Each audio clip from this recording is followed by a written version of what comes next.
معاشرے میں اس طریقے کے مسائل پائے جاتے ہیں، اور اگر ہم سروے کریں تو ہر محلے میں بہت ساری بیوگان ہوتی ہیں، بہت سارے نادر لوگ ہوتے ہیں، لیکن وہیں اہل ثروت حضرات کافی روپیہ پیسہ اسراف میں خرچ کرتے ہیں۔ میں چاہوں گا کہ کچھ ان لوگوں کو تلقین کریں تاکہ ایسے لوگ مانگنے سے بھی محفوظ رہ سکیں اور وہ بھی اجر و ثواب کے مستحق بن سکیں۔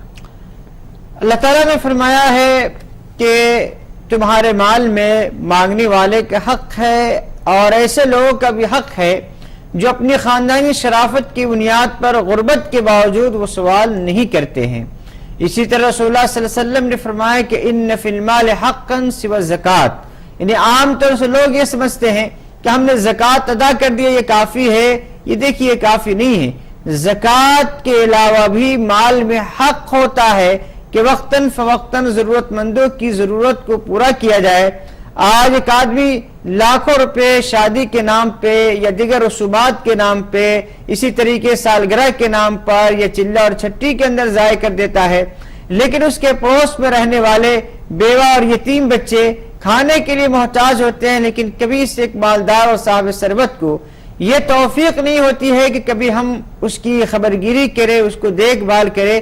ایک سوچیے تھوڑی دیر کہ اگر منظرنامہ بدل جائے تو کیا ہوگا، یعنی آپ اس کی جگہ پہ چلے جائیں، وہ آپ کی جگہ پر چلے آئے تو کیا صورتحال پیش ہوگی، اور اللہ تعالیٰ اس پر قادر کر سکتا ہے، اور دنیا میں ایسا ہوتا رہتا ہے۔ اسی لیے جن لوگوں کو اللہ تعالیٰ نے مال و دولت دی ہے اپنی مال و دولت پہ بہت زیادہ گھمنڈ نہ کرے، اسی لیے کہ آج کا انسان کتنا بھی مالدار ہو سکتا ہے تو قارون سے زیادہ دولت اس کے پاس نہیں آ سکتی ہے، لیکن قارون نے اپنی دولت کا صحیح استعمال نہیں کیا، اللہ تبارک و تعالیٰ اس کو اس کی ساری دولت کے ساتھ زمین کے اندر دسا دیا۔ اسی لیے جن کو اللہ تعالیٰ نے مال و دولت دی ہے وہ اللہ تعالیٰ کا شکر بجا لائے، اور شکر بجا لانے کے ساتھ ساتھ اپنے دل کو تھوڑا کشادہ کرے، اور غریبوں کے ساتھ اور اپنے ماتحتین کے ساتھ ملازمین کے ساتھ داد و دہش کا معاملہ کرے، حسن سلوک کا معاملہ کرے، ان کی ضرورت کا خیال رکھے، اللہ تبارک و تعالیٰ ان کا مزید خیال رکھے گا۔ اور یاد رکھیے کہ رسول اللہ صلی اللہ علیہ وسلم نے قسم کھا کر فرمائی ہے کہ صدقہ دینے سے مال میں کبھی کوئی کمی نہیں آتی ہے۔ دنیا کی کوئی تاریخ یہ نہیں بتا سکتا ہے کوئی آدمی کہ کوئی آدمی صدقہ اور خیرات کرنے کی بنیاد پر غریب ہو گیا ہو اور کنگال ہو گیا ہو، اس کا دیوالیہ نکل گیا ہو، دنیا کی ایک ایسی کوئی تاریخ آپ کو نہیں مل سکتی ہے۔ اسی لیے اللہ تعالیٰ نے جن کو مال و دولت دے رکھی ہے ان کو زیادہ سے زیادہ خرچ کرنا چاہیے، غریبوں کا خیال رکھنا چاہیے۔ اللہ تبارک و تعالیٰ دنیا میں بھی اور آخرت میں بھی بہت بہت نوازے گا۔ بہت واضح اور تفصیلی جواب دیا مولانا آپ نے۔ محمد الیاس صاحب کا دہلی سے سوال تھا کہ وضو کے وقت ہم موزے اتار دیتے ہیں، پتابے ساکس جسے کہتے ہیں وہ اتار دیتے ہیں، اور پھر جوتا بھی ہم اتار دیتے ہیں، اس کے بعد پیر دھوتے ہیں۔ کیا نماز پڑھتے وقت دوبارہ پھر اگر ہم وہ موزے پہن لیں اور پھر اگر وہ جوتا پہن لیں گے تو کیا ہمارا وضو برقرار رہے گا؟ دیکھیے اگر وضو کے بعد جو آپ نے موزہ پہنا ہے اگر وہ موزہ پاک ہے تو ظاہر سی بات اس کے پہننے میں کوئی حرج نہیں ہے، بالکل وضو کرنے کے بعد آپ اس موزے کو پہن سکتے ہیں اور اس موزے میں نماز پڑھ سکتے ہیں، اس میں کوئی حرج نہیں ہے۔ لیکن اگر وہ موزہ ناپاک ہے تو ظاہر سی بات ہے اس کے پہن لینے کی وجہ سے وضو تو درست ہوگا لیکن نماز درست نہیں ہوگی۔ یہ بتائیے کہ مفتی صاحب کہ اگر ہم وضو سے ہوں تو پاتابوں پر سے کیا مسح کیا جا سکتا ہے؟ موجودہ جو نائلون کے جو موزے ہیں اس پر مسح کرنے کی اجازت نہیں ہے، لیکن جو چمڑے کے موزے ہیں چمڑے کے موزے پر مسح کرنے کی اجازت ہے۔ اگر مقیم ہے تو 24 گھنٹے مسح کر سکتا ہے اس کے اوپر، یعنی ایک مرتبہ وضو کرنے کے بعد اس کو پہن لیا جائے، اس کے بعد جب بھی وضو کریں گے صرف اوپر سے مسح کر لیں گے، اس کو نکالنے کی کوئی ضرورت نہیں ہے۔ اور اگر مسافر ہے تو 3 دن اور 3 راتیں اس کو مسح کرنے کی اجازت ہوگی۔ ناظرین ایک کال اور اس وقت ہمارے ساتھ فون لائن پر ہیں۔ السلام علیکم۔ وعلیکم السلام۔ جی محترم آپ اپنا نام بتائیں، کہاں سے کال کر رہے ہیں؟ عبدالسعید راجستھان تو۔ عبدالسعید صاحب راجستھان، فرمائیے عبدالسعید صاحب کیا سوال ہے آپ کا؟ میرے 3 سوالات ہیں۔ جی میرا پہلا سوال تو یہ ہے جی کہ بیت الخلا میں تھوکنے سے کیا دعا قبول نہیں ہوتی ہے؟ ایک اور مرتبہ سوال دہرائیں۔ بیت الخلا میں تھوکنے سے کیا دعا قبول نہیں ہوتی ہے؟ جی، اور دوسرا سوال؟ اور میرا دوسرا سوال یہ ہے کہ یہ جو نکاح کے لیے